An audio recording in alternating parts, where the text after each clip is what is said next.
सभी भक्तों को राधे राधे। स्वागत है आपका अपने गाना चैनल पर। आज हम कार्तिक मास का 5वां अध्याय सुनेंगे। राधे राधे।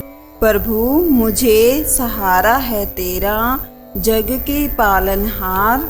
कार्तिक मास महात्म्य की कथा करूं विस्तार। जय श्री हरि। राजा पृथु बोले, हे नारद जी, आपने कार्तिक मास में स्नान का फल कहा, अब अन्य मासों में विधि पूर्वक स्नान करने की विधि, नियम और उद्यापन की विधि भी बतला। देव ऋषि नारद ने कहा, हे राजन, आप भगवान विष्णु के अंश से उत्पन्न हुए हैं, अतः यह बात आपको ज्ञात है। फिर भी आपको यथाचित विधान बतलाता हूँ। अश्वनी मास से शुक्ल पक्ष की एकादशी से कार्तिक के व्रत करने चाहिए। ब्रह्म मुहूर्त में उठकर जल का पात्र लेकर गांव से बाहर पूर्व तथा उत्तर दिशा में जाना चाहिए। दिन में या सायंकाल में कान में जनेऊ चढ़ाकर पृथ्वी पर घास बिछाकर सिर को वस्त्र से ढककर मुंह को भली भांति बंद करके थूक व सांस को रोककर मल मूत्र का त्याग करना चाहिए। तत्पश्चात मिट्टी व जल से भली भांति अपने गुप्त अंगों को धोना चाहिए। उसके बाद जो मनुष्य मुख शुद्धि नहीं करता, उसे किसी भी मंत्र का फल प्राप्त नहीं होता।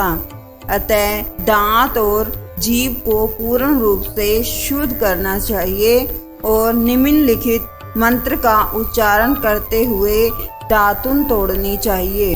हे वनस्पते, आप मुझे आयु, कीर्ति, तेज, पशु, संपत्ति, महाज्ञान, बुद्धि और विद्या प्रदान करो।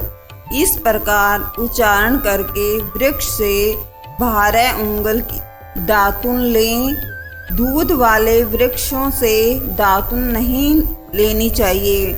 इसी प्रकार कपास, कांटेदार वृक्ष और जले हुए वृक्ष से भी दातुन लेना मना है। जिससे उत्तम गंध आती हो और जिसकी टहनी कोमल हो, ऐसे वृक्ष से दंत धावन ग्रहण करना चाहिए।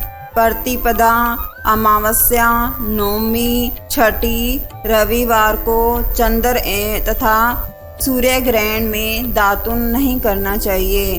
तत्पश्चात भली भांति स्नान करके फूल माला, चंदन और पान आदि पूजा की सामग्री लेकर प्रसन्नचित व भक्ति पूर्वक शिवालय में जाकर सभी देवी देवताओं की अर्घ्य और आचमनीय आदि वस्तुओं से पृथक पृथक पूजा करें।